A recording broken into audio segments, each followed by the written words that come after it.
Going to the break, you talked about less on touch, more on technology. What does that mean?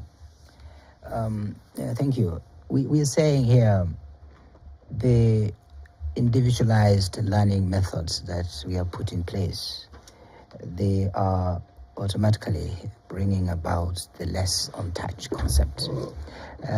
Touch from the perspective of the lecturer or the teacher and the student. That one-on-one engagement that happens from time to time in a classical classroom approach. Then heavy on technology, because the students must have their devices to access the programs. We are using technology to assess the process of learning. We are using technology to gauge the mastery of concepts at the end of the semester or at the end of the program coverage. We're also using technology to manage our student progress as well as quality assurance. And besides, we are using technology on various administrative aspects which are critical in managing a university. So that's what that concept means, less on touch and heavy on technology, which is really the direction that the world is moving. Then that means that when you say heavy on technology, it means that you must be somewhere where you can access technology. Yes. If you don't have the gadgets, if you don't have access to the internet, then Open University of Kenya is not for you.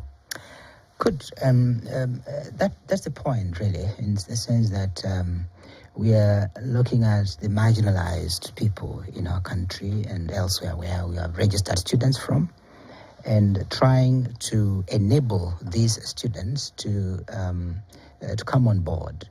A student who has registered to do a program at the Open University has shown that interest and enthusiasm. And if the student is coming from an area where the internet availability is not so good, what are we doing to enable the student?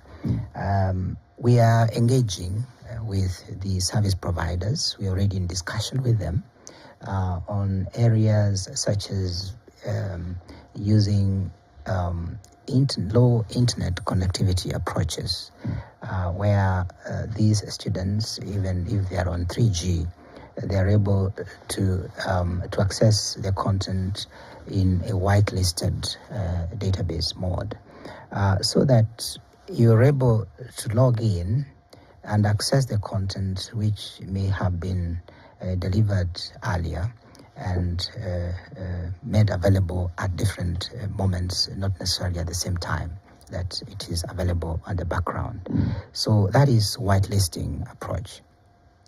That gives a lot of flexibility to the students wherever they are, so that you don't have to use your bundles for you to access certain databases which belong to the Open University. You access without any bundles being charged on you. So that's the discussion we are talking about, whitelisting. So long as you have a 3G connection, you can access the content without using bundles. That is the real discussion. Right. Yeah. It's called whitelisting. Whitelisting here means the Open University database, which is hosting the programs, once it is available on the internet or on the cloud, and a student has a 3G connection or a 4G now is hegemonic in the country, and you're accessing those materials on the Open University of Kenya website, you are not charged any bundles. That is the discussion. So the university is paying the service provider? We are not necessarily. It is part of giving back to the society and part of give and take. If we are, for example, using the technology of this particular institution or other company in terms of giving other services to the university at a global scale or at another scale, then what is it that we're getting from this service provider? Can you give us a whitelisting concept here implemented for our students? That is a big concept, and we are following very, very closely, and we hope we'll get somewhere. Secondly, we are engaging other institutions. We are at discussion stage, such as Kenya Education Network, to provide as EduRoam. EduRoam is a widely accepted method of accessing content without necessarily looking for a service provider wherever you are that you are charged. And that discussion is also beginning. Very soon we'll take it to a level where we are signing an MOU with that institution. Third, we are engaging in re-looking at our content so that we design it for assistive purposes. Assistive here means students who are challenged in one way or another, either they're blind or they have issues with accessing their various devices, so that as an inclusive university, we are giving the students the lease of life to access content and to access programs. That is also one of the distinctive features of the Open University. Assistive technologies, which are quite heavy in terms of investment. And I'm happy to report that we are engaging with partners such as USAID and others to help us in addressing that issue of assistive technologies for the less fortunate in our society. And also what I call flexible payment methods. The issue you asked, the question you asked, how are we assisting the less fortunate in our society, or those who are not financially endowed? We are employing a flexible fee payment approach so that a student who has enrolled doesn't have to pay the full fees, which is, as I've mentioned, just 1/3 of the conventional fees that is charged. You just pay a quarter of what is due for the semester, and you start your classes. And over time, within the period of the flexible mode of study, you finish your fees. We even allow students with good reasons to sit for exams as they clear their fees. We are a very affordable, flexible, and available university to the Kenyan people. So for us, flexible mode of fee payment is one area of addressing those challenges of the marginalized or the less fortunate in our society. But there's another point that we were talking about during the break with City here. How are we addressing the issue of certain programs which may not be amenable to e-learning or technology? And I want him to pose that question so that we are able to address it, if you may. Yes, with reference to the myriad courses that are offered in an open university, and though this open university, what are some of the traditional courses that you are limited or you are hindered at the moment from actually providing? And what plans do you have to ensure that those limitations are overcome so that they can actually be provided? Yeah, thank you. Before a program is mounted, it has to go through a quality assurance process, which includes approval by the Commission for University Education and, in some cases, accreditation from certain bodies. If you are offering an engineering course, you need to engage with the Engineering Board of Kenya. If you are offering nursing, you need to engage with the Nursing Council of Kenya to give credence to the program once it has been approved by the Commission for University Education. So if you are offering, for example, Bachelor of Education programs, you need to adhere to the guiding principles by the Teacher Service Commission, which is a regulator in that sector. And such programs, we are slowly bringing them on board, and we're beginning with nursing. Nursing is a program that has been built as needed by our country and even partners abroad. And we are engaging the various partner institutions, we call them sister institutions, to help us when we need to have students on internship or carry out the practical aspects of the course. And that, to us, is one way of enriching our capabilities as an open university and scaling up to utilize resources of other institutions, one way of co-sharing of resources. And we're looking at it very positively, that idle or underutilized resources in other institutions, we are ready to use them. Is like in other institutions? Yes, in other institutions. And we're already in discussion. Because you will see an institution which is offering a course and they are having a break and students are not in session. Right. The laboratories are idle. We want to use those laboratories. It's like having internet bandwidth which is lying idle at night.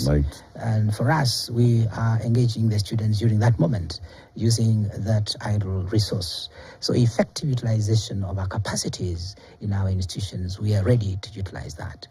And also in another area, like virtual learning approaches or virtual laboratories, which we have also invested in and continue to invest in, simulations and other technologies such as gaming, which is a way of enhancing the process of learning. But practically, Prof. Yes. Let's say you're offering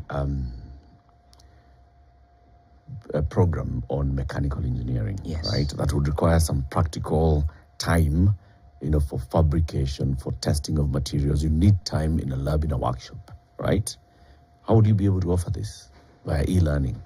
Must I be in a certain area, or must I have access to a close proximity to a certain lab or a certain workshop somewhere? Thank you for the question. The Open University of Kenya is beginning from some humble beginnings. We are not going to offer everything at the same time. We have enough already. We are dealing with a lot of courses, a lot of programs which are of interest to our students, our partners, our friends out there, including our parents. And we are not yet even scratched the surface of those programs in artificial intelligence, data science, business and economics, entrepreneurship, machine learning, all technology-heavy programs, cybersecurity, which we are already offering, others planned for in November. So we are beginning there, courses which do not require immediate engagement of the partners in MOUs. And that's why we're already having 1,400 students enrolled without having those other partners on board. However, just to answer your question, yes, it is true that you can offer mechanical engineering using technology very effectively, simulations and other mechanisms which are in place now. But we at the Open University will require that we get into another notch level higher, where besides those technology supported mechanisms of delivery, we also shall require students to have a practical aspect in order to enhance the skills that we are offering.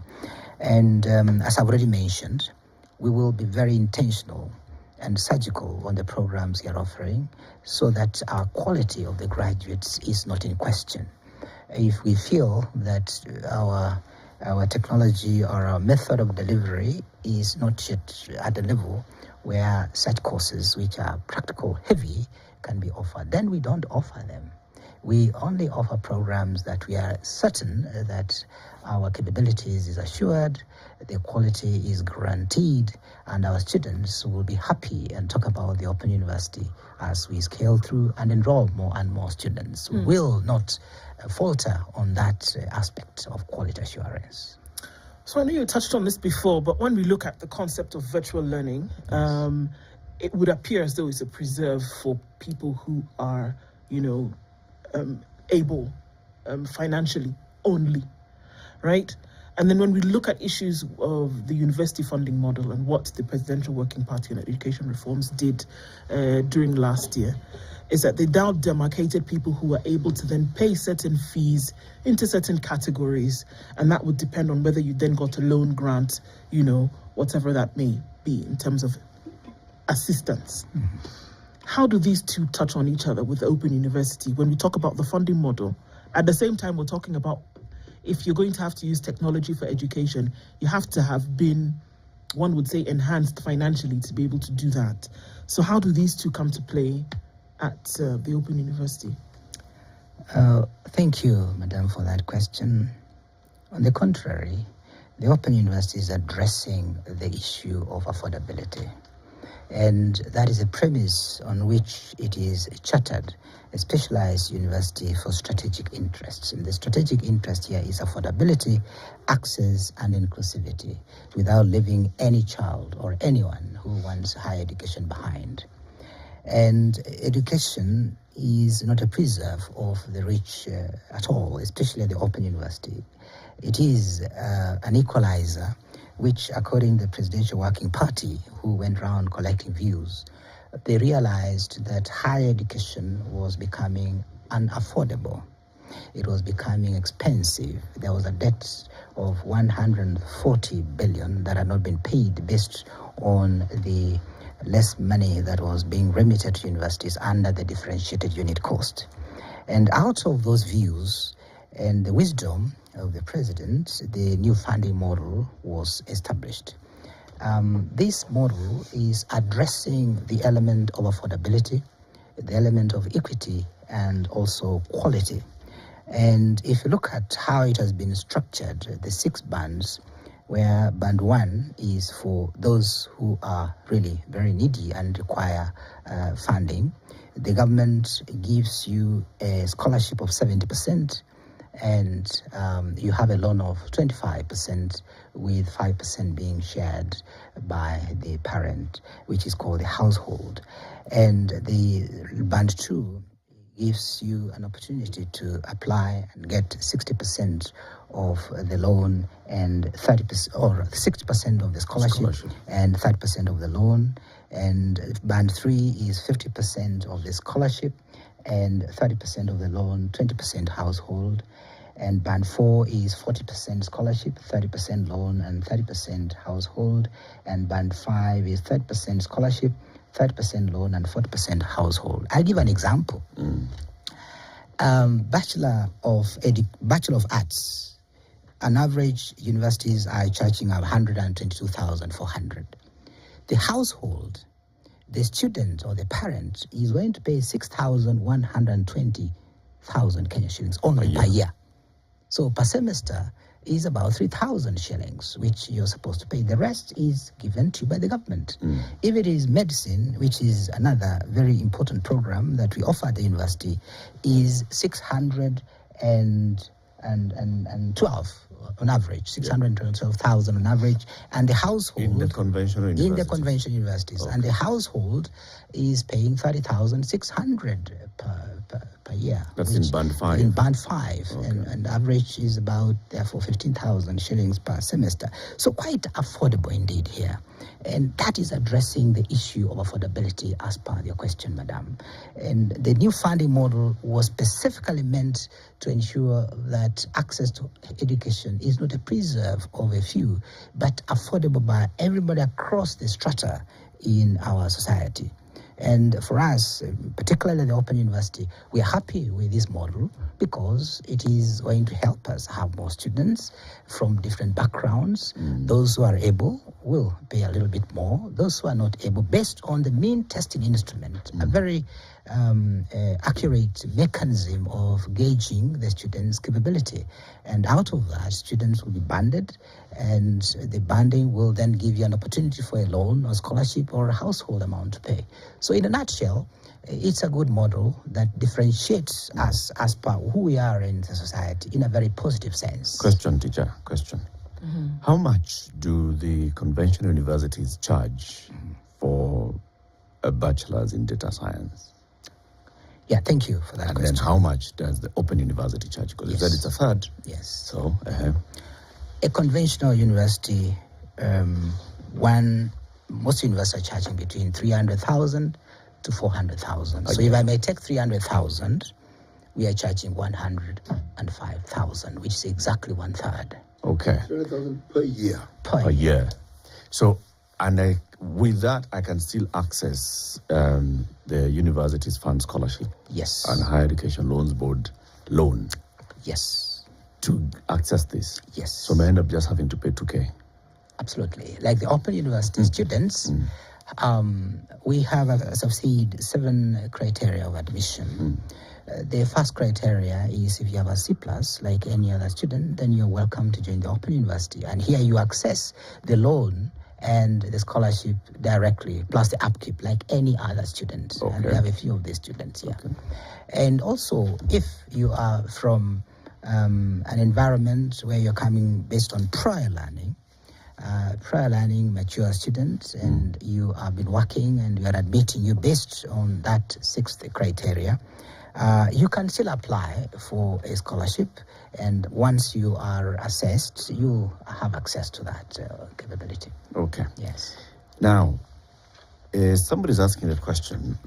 There are very many universities that are abroad and students are accessing them. Online learning, online university programs. You do some virtual learning, and then there's a requirement that for some time you must be there in person, right? So how different is that from the Open University? Well, Open universities, the world of, do not necessarily require you to be residential. You can do your course or your program without visiting a physical campus for the entire period, except when you're going to graduate, if the graduation is physical, or if the Vice Chancellor so finds it fit to hold yearly kamkunjis for these students, either physically or even virtually. Some of the universities, which are, like I know University of Warwick in the US, is not an open university, but it has a blended mode of instruction. So we must differentiate between fully online, blended, physical, and other modes of study. The question that you've asked, I think, is about blended mode of learning, where students are required to cover certain parts of the content off campus and cover the rest, maybe 1/3 of the year on campus.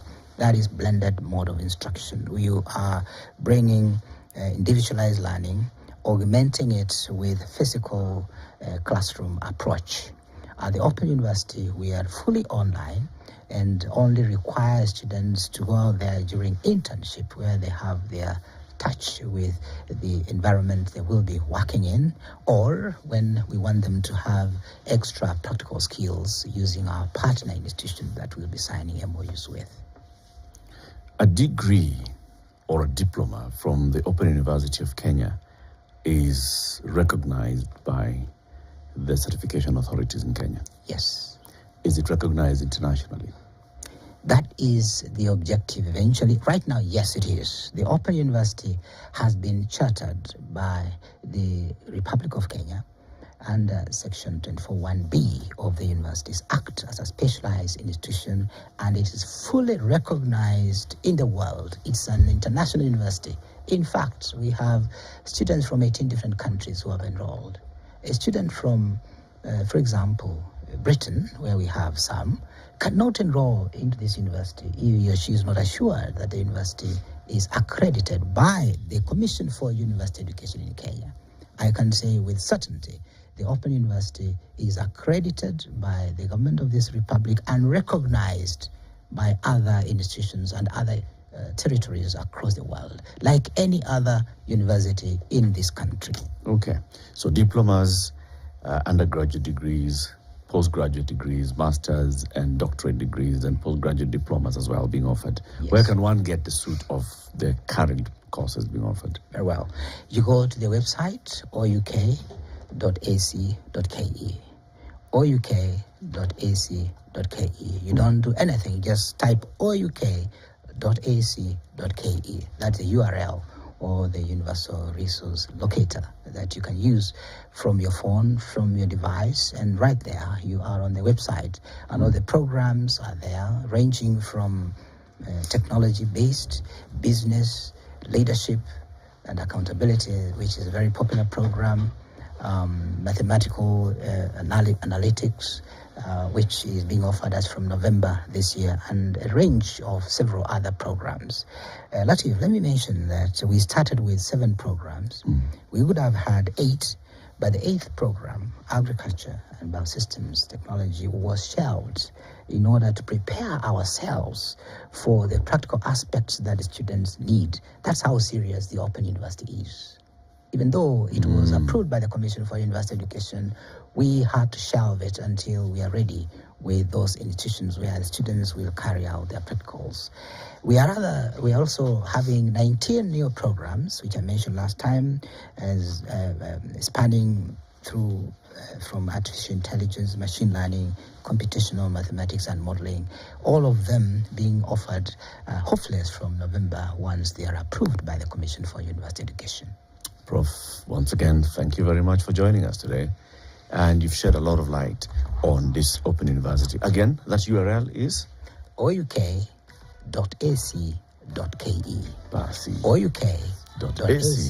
ouk.ac.ke. ouk.ac.ke. Professor Elijah Mwenga, Acting Vice Chancellor of the Open University of Kenya. He's been our guest. Thank you for tuning in to the Situation Room today. You have yourselves a lovely day. See you again tomorrow. Have a good Tuesday.